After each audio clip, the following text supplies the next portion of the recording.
This is Inspire 2016 with your weekly tarot reading for the week commencing the 6th of September until the 13th of September 2021. The first card for you is representing, how do you feel about yourself? Your card is the Six of Cups.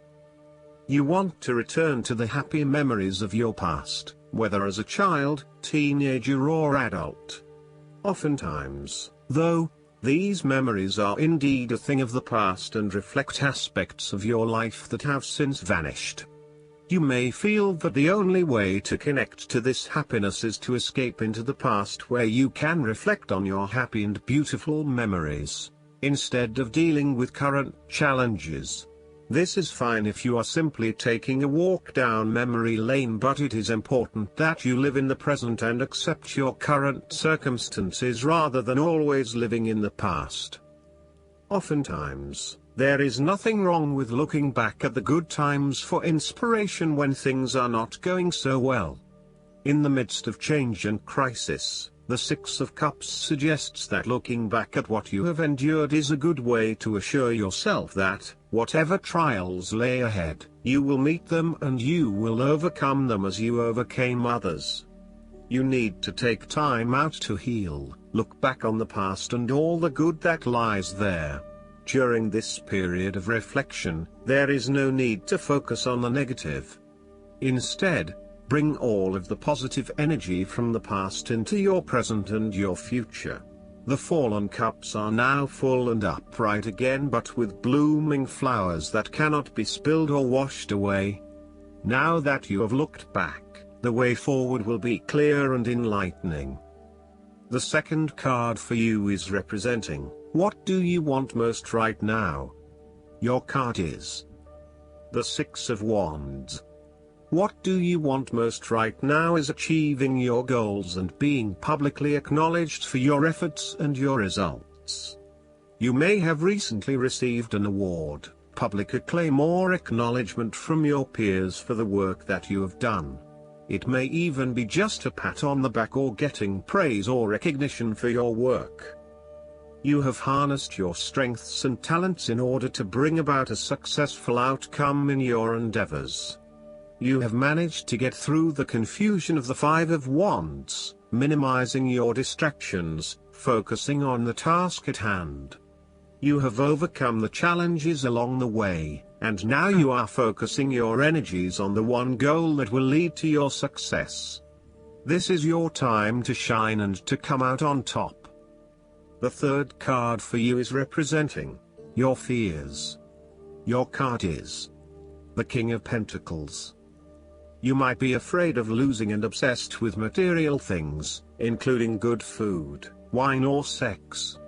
These can be fun but can also be taken to an extreme. You can also be very stubborn and traditional about some things, which could be exasperating. You will do anything for money. You can be either a workaholic or an extremely lazy person who expects others to look after you financially. You may care only for your own possessions, and uses other people to gain them. The King of Pentacles can also indicate a male significant figure in your life from the earth signs, who can be highly rigid in his approach. So when this king shows up in a reading, look at your life. Are you feeling stuck in a rut? Having your feet on the ground is a good thing, but everybody needs to lighten up once in a while and stick their heads in the clouds, even if it is just for a breath of fresh air. The fourth card for you is representing what is going for you.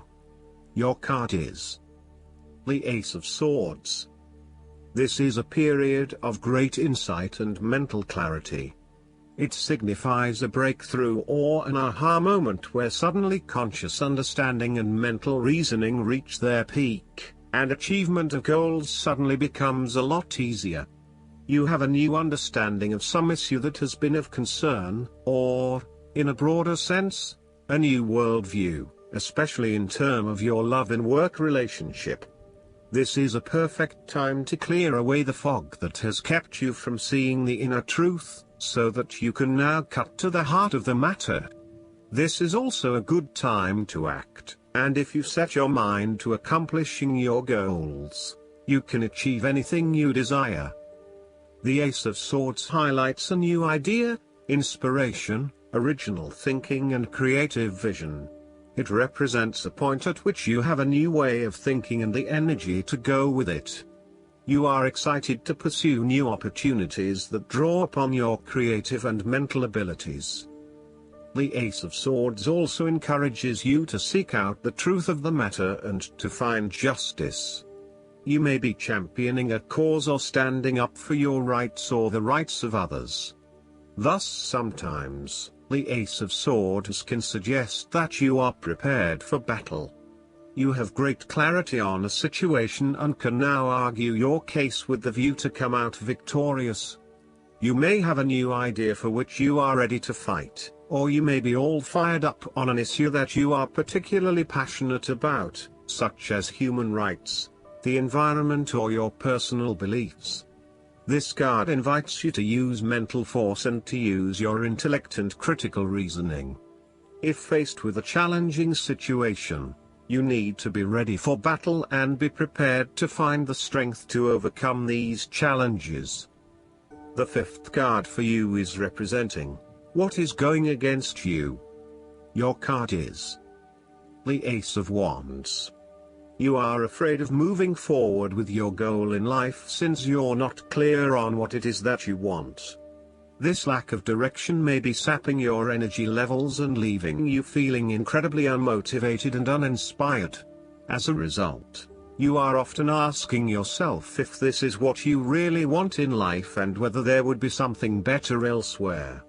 However, when you think about what other opportunities might appeal, you may struggle to really know what you want. To remedy this, you need to first focus on where your true passions lie. There is no point working towards a goal if you are not motivated or excited about reaching that goal. So, take some time to contemplate what it is you really aspire to and what you want to achieve out of this situation. You are weighed down by existing responsibilities and commitments and therefore cannot pursue the new ideas that you have.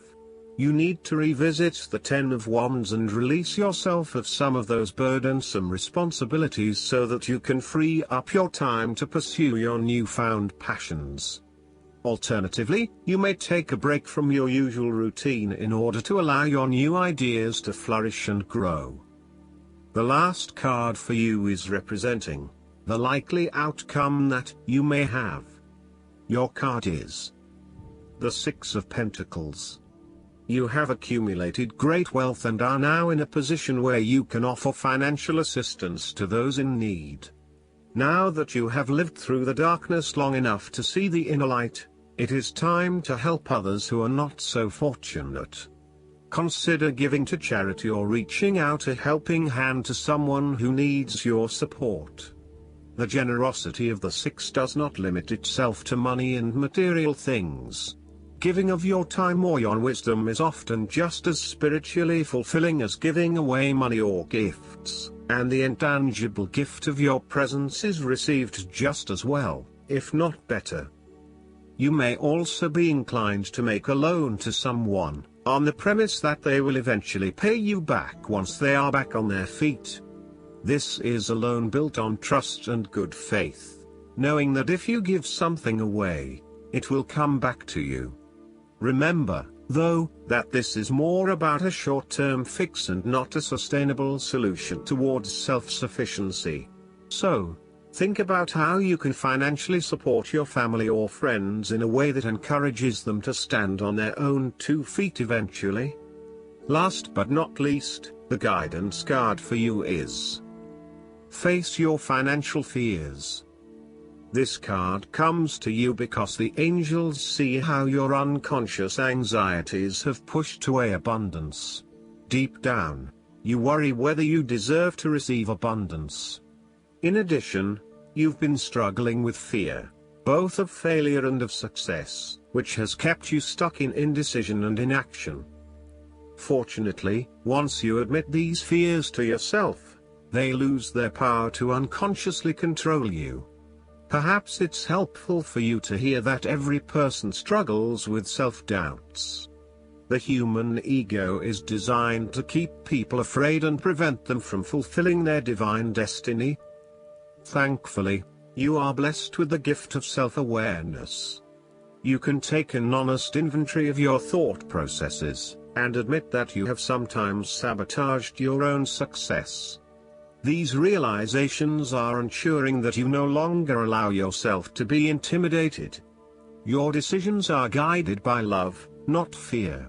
I hope that you enjoy everything, and if you like the reading, just please click subscribe and you will get the instant notifications every time we publish a new video right to your YouTube. Thanks.